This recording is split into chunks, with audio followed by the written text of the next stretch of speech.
Керемет. Қыздар, Ерлан бар ма? Саламатсыздар. О, Ассалаумағалейкум. Ерлан, уағалейкум ассалам. Ерлан бауырым ішінде тәуірім. Қош келдіңіз. Аман-есен жүрсіздер. Денсаулықтарыңыз жақсы. Офистарың керемет екен. Әумин, рахмет. Келіңіз отырыңыз. Ал, жақсы отырдық онда. Ал Ерлан, бүгін енді саған келу деген мақсат алдыда концерт қояйын деп отырмын. Одан хабардарсың ба? Иә, хабардармын. Хабардар болсаң, енді саған бастысы концерттің билетін ал деп, былайша айтқанда мені қолдап қуаттасын деп келіп жатырмын. Бұрында қолдап қуаттап жүрсің ғой. Сонда да осы жолы концертті мен тұңғыш рет көлемді түрде концерт қояйын деп жатырмын.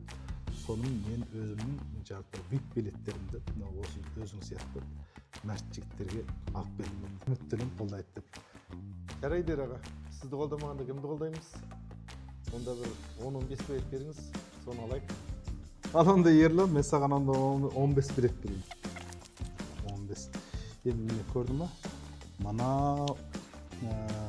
бір билетім 20 мың теңгеден. Жақсы. 300 мың теңгеңіз лақтырып О, рахмет. Қазір мен ақшаңызды осы жерде алдыртайын сізге. Демер деген компаниясы бар, міне көріп отырмыз. Енді жоғарыда бір емес 2 этаж, сосын қаншама 1000 квадраттың складтары бар, сыртқы жарнама істейді.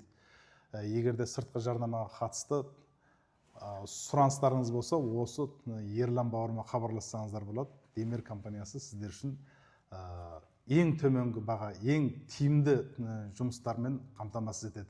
Қанекей барлықтарыңыз Демермен жұмыс жасауға шақырамын. Әумин, рахмет. Жақсы. Келіңіз. Рахмет.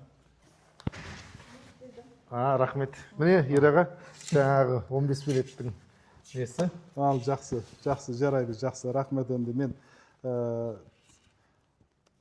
өзіңе өте ризамын. Ісің ілгері болсын. Рахмет. Бала-шағаң қызығын көр. Ары қарай осындай жалғасты біздің концерттерімізді қолдап жүре бер. Енді өзіңді осы өнер азаматтарын үнемі қолдап келе жататын азаматсың ғой. Жолың ашық болсын. Рахмет. Көп рахмет. Жақсы. Кеттік онда.